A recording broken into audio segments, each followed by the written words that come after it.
राधे राधे। जय श्री कृष्ण। आज हम प्रथम स्कंद का 5वां अध्याय सुनाने जा रहे हैं।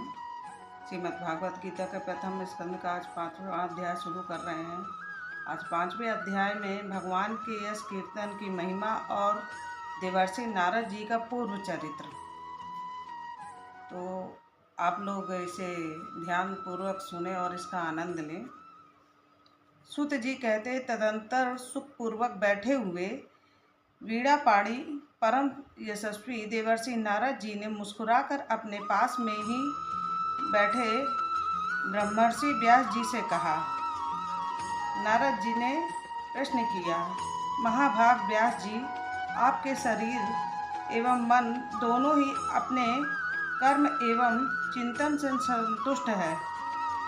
अवश्य ही आपकी जिज्ञासा तो भांति भांति पूर्ण हो गई होगी, क्योंकि आपने जो यह महाभारत की रचना की है वह बड़ी ही अद्भुत है। वह धर्म आदि सभी पुरुषार्थों से परे पूर्ण है। सनातन ब्रह्म तत्वों को भी आपने खूब विचारा है और जान भी लिया है। फिर भी प्रभु आप अकृतार्थ पुरुष के समान अपने विषय में शोक क्यों कर रहे हैं? तब व्यास जी ने कहा, आपने मेरे विषय में जो कुछ कहा है वह सब ठीक ही है। वैसा होने पर भी मेरा हृदय संतुष्ट नहीं है। पता नहीं इसका क्या कारण है। आपका ज्ञान अगाध है। आप साक्षात ब्रह्मा जी के मानस पुत्र हैं, इसलिए मैं आपसे ही इसका कारण पूछता हूँ। नारद जी, आप समस्त गोपनीय रहस्यों को जानते हैं, क्योंकि आपने उन पुराण पुरुष की उपासना की है जो प्रत्येक पुरुष दोनों के ही स्वामी हैं, और असंख्य रहते हुए भी आपने संकल्प मात्र से गुणों के द्वारा संसार की सृष्टि, स्थिति और प्रलय करते रहते हैं। आप सूर्य की भांति तीनों लोक में भ्रमण करते रहते हैं और योग व्रत से प्राणवायु के समान सबके भीतर रहकर अंतःकरणों के साक्षी भी हैं। योगानुष्ठान और नियमों के द्वारा पर ब्रह्मा और शब्द ब्रह्मा दोनों की प्राप्ति कर लेने पर भी मुझ में जो बड़ी कमी है उसे आप कृपा करके बतलाइए। नारद जी ने कहा, व्यास जी, आपने भगवान के निर्मल यज्ञ का गान प्रायः नहीं किया। मेरी ऐसी मान्यता है कि जिससे भगवान संतुष्ट नहीं होते वह शास्त्र या ज्ञान अधूरा है। आपने धर्म आदि पुराणों का जैसा निरूपण किया है, भगवान श्री कृष्ण की महिमा का वैसा निरूपण नहीं किया है। भगवान श्री कृष्ण जिस वाणी से चाहे वह रस भाव अलंकार आदि से युक्त ही क्यों न हो, जगत की पवित्र करने वाले भगवान श्री कृष्ण के यश का भी कभी गान नहीं होता। वह तो कौओं के लिए उच्छिष्ट फेंकने के स्थान के समान अपवित्र मानी जाती है। मानसरोवर के कमल वन में विहरण करने वाले हंसों की भांति ब्रह्मधाम में विहार करने वाले भगवान विच्छंदित परमहंस भक्त कभी उसमें रमण नहीं करते। इसके विपरीत जिसमें सुंदर रचना भी नहीं है और जो दूषित शब्दों से युक्त भी है, परंतु जिसका प्रत्येक श्लोक भगवान के सुयश सूचक नामों से युक्त है, वह वाणी लोगों के सारे पापों का नाश कर देती है, क्योंकि सत्पुरुष ऐसी ही वाणी का श्रवण, गान और कीर्तन किया करते हैं। वह निर्मल ज्ञान भी जो मोक्ष की प्राप्ति का साक्षात साधन है, यदि भगवान की भक्ति से रहित हो तो उसकी उतनी शोभा नहीं होती। फिर जो साधन और सिद्ध दोनों ही दशाओं में सदा ही अमंगल रूप है, वह काम्य कर्म और जो भगवान को अर्पण नहीं किया है, ऐसा अहेतुक निष्काम कर्म भी कैसे सुशोभित हो सकता है? महाभाग व्यास जी, आपकी दृष्टि अमोघ है। आपकी कीर्ति पवित्र है। आप सत्य परायण और दृढ़ व्रत हैं। इसलिए अब आप संपूर्ण जीवों को बंधन से मुक्त करने के लिए समाधि के द्वारा चिंत शक्ति भगवान की लीलाओं का स्मरण कीजिए। जो मनुष्य भगवान की लीला के अतिरिक्त और कुछ कहने की इच्छा करता है, वह उस इच्छा से ही निर्मित अनेक नाम और रूपों के चक्कर में पड़ जाता है। उसकी बुद्धि भेदभाव से भर जाती है। जैसे हवा के झरोखों से डगमगाती हुई ढोंगी को भी कहीं भी ठहरने का ठौर नहीं मिलता, वैसे ही उसकी बुद्धि, चंचल बुद्धि, कहीं भी स्थिर नहीं हो पाती। संसारी लोग स्वभाव से ही विषयों में फंसे हुए हैं। धर्म के नाम पर आपने उन्हें निंदित सकाम कर्म करने की भी आज्ञा दे दी है। यह बहुत ही उल्टी बात हुई, क्योंकि मूर्ख लोग आपके वचनों से पूर्वोक्त निंदित कर्मों को ही धर्म मानकर यही मनुष्य धर्म है ऐसा निश्चय करके उसका निषेध करने वाले वचनों को ठीक नहीं मानते। भगवान अनंत हैं। कोई विचारवान ज्ञानी पुरुष ही संसार की ओर से निवृत्त होकर उनके स्वरूप भूत परमात्मा नंदन का अनुभव कर सकता है। अतः जो लोग परमार्थिक बुद्धि से रहित हैं और गुणों के द्वारा नचाए जा रहे हैं, उनके कल्याण के लिए ही आप भगवान की लीलाओं का सर्वसाधारण के हित के दृष्टि से वर्णन कीजिए। जो मनुष्य अपने धर्म का परित्याग करके भगवान के चरण कमलों का भजन सेवन करता है, भजन परिपक्व हो जाने पर तो वह बात ही क्या है। यदि इससे पूर्व ही उसका भजन छूट जाए तो क्या कहीं भी उसका कोई अमंगल हो सकता है। परंतु जो भगवान का भजन नहीं करते और केवल स्वधर्म का पालन करते हैं, उन्हें कौन सा लाभ मिलता है। बुद्धिमान मनुष्य को चाहिए कि वह उसी वस्तु की प्राप्ति के लिए प्रयत्न करे जो तिनके से लेकर ब्रह्म पर्यंत समस्त ऊंची नीची योनियों के कर्मों के फल स्वरूप आने जाने पर भी स्वयं प्राप्त नहीं होती। विषय सुख तो जैसे बिना चेष्टा के दुख मिलते हैं, वैसे ही कर्म के फलस्वरूप अचिंत्य गति समय के फेर से सबको सर्वत्र स्वभाव से भी मिल जाते हैं।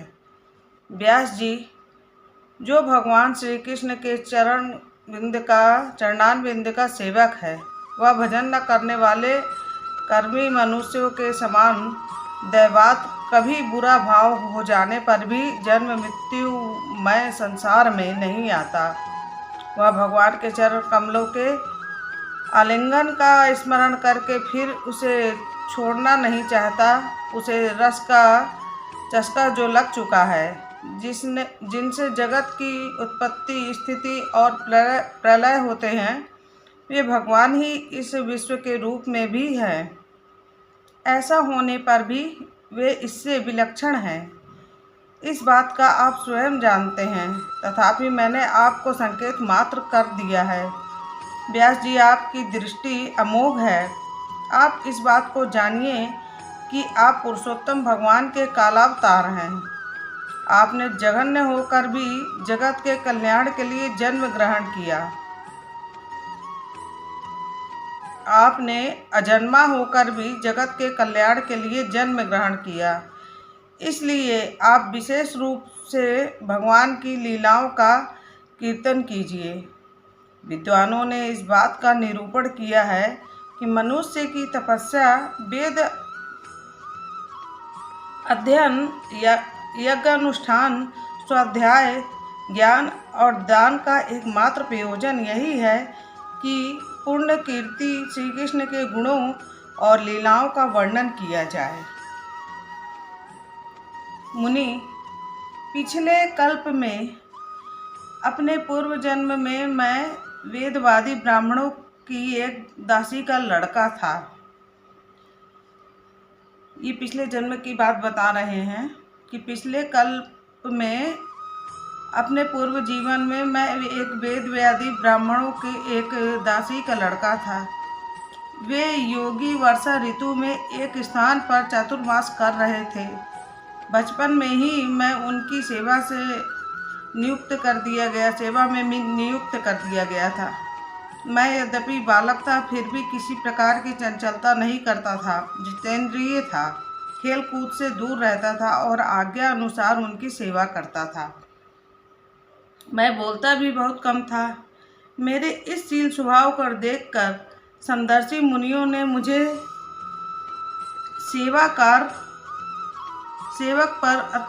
मुझ सेवक पर अत्यंत अनुग्रह किया।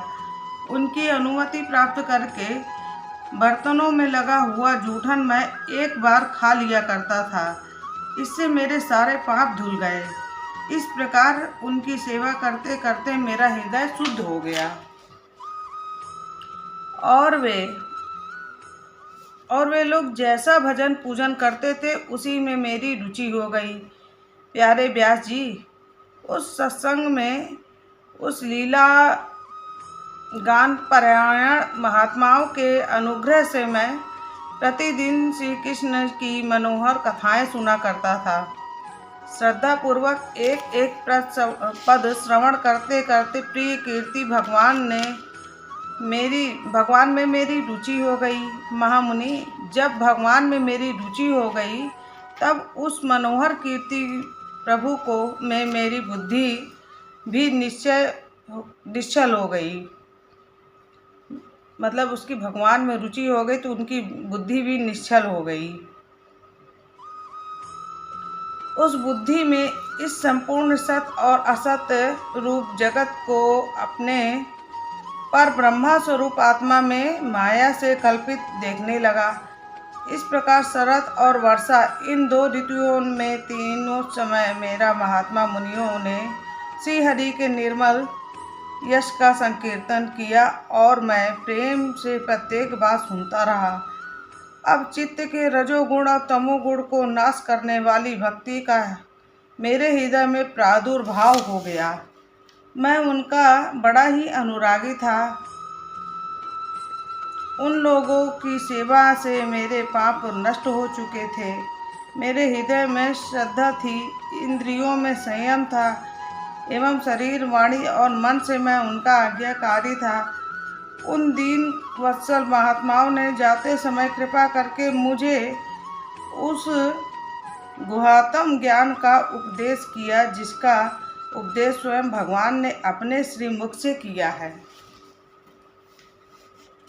उस उपदेश से ही जगत के निर्माता भगवान श्री कृष्ण की माया प्रभाव को मैं जान सका, जिसके जान लेने पर उनके परम पद की प्राप्ति हो जाती है।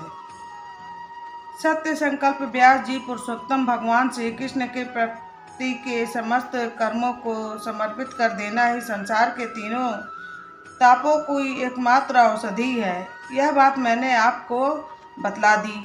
प्राणियों को जिस पदार्थ के सेवन से जो रोग हो जाता है, वही पदार्थ चिकित्सा विधि के अनुसार प्रयोग करने पर क्या उस रोग को दूर नहीं करता? इसी प्रकार तथापि सभी कर्म मनुष्यों के जन्म मृत्यु रूप संसार के चक्कर में डालने वाले हैं। तथापि जब वे भगवान को समर्पित कर दिए जाते हैं, तब उनका कर्मपना ही नष्ट हो जाता है।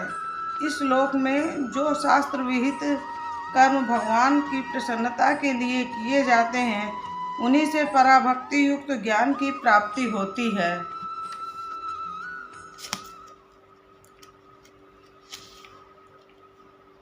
उस भगवत दर्थ कर्म के मार्ग में भगवान के आज्ञा अनुसार आचरण करते हुए लोग बार बार भगवान श्री कृष्ण के गुण और नामों का कीर्तन तथा स्मरण करते हैं। प्रभु, आप भगवान श्री वासुदेव को नमस्कार है। हम आपका ध्यान करते हैं। प्रद्युम्न, अनिरुद्ध और संकीर्ण को भी नमस्कार है। संकर्ष को भी नमस्कार है। इस प्रकार जो पुरुष चतुर्व्यूह रूप से भगवान मूर्तियों के नामद्वार प्राकृतिक मूर्ति रहित अप्राकृतिक मंत्र मूर्ति भगवान यज्ञ पुरुष का पूजन करता है, उसी का ज्ञान पूर्ण एवं यथार्थ है। ब्राह्मण, जब मैंने भगवान की आज्ञा इस प्रकार पालन किया, तब इस बालक को जानकर भगवान श्री कृष्ण ने मुझे आत्मज्ञान, ऐश्वर्य व अपनी भाव रूपा प्रेम भक्ति का दान किया। व्यास जी, आपका ज्ञान पूर्ण है। आप भगवान की ही कीर्ति का, उनकी प्रेममयी लीलाओं का वर्णन कीजिए। उसी से बड़े बड़े ज्ञानियों की भी जिज्ञासा पूर्ण होती है। जो लोग दुख के द्वारा बार बार रौंदे जा रहे हैं, उनके दुख की शांति इसी से हो सकती है और कोई उपाय नहीं है। श्रीमद् भागवत पुराण का 5वां अध्याय आज समाप्त हुआ। सभी को राधे राधे। और आज के अध्याय में आपने सुना कि भगवान की लीलाओं का वर्णन और भगवान के नाम से ही सारे दुख दूर हो जाते और शांति मिलती है। ये हम नहीं कह रहे हैं, श्रीमद् भागवत गीता में लिखा है। और आप इस तरह रोज़ मेरे हर पाठ का लाभ उठाइए। मैं हर एक पाठ रोज़ रोज़ बताऊंगी, ताकि आपको कम समय में पूरा भागवत गीता को सुनने का आनंद मिलेगा और आप इस आनंद का लाभ उठाएं। हर एक पाठ को विस्तार पूर्वक सुने। और सभी को राधे राधे। मेरे चैनल को सब्सक्राइब कर लें ताकि आपको नोटिफिकेशन मिल सके। हरे कृष्णा।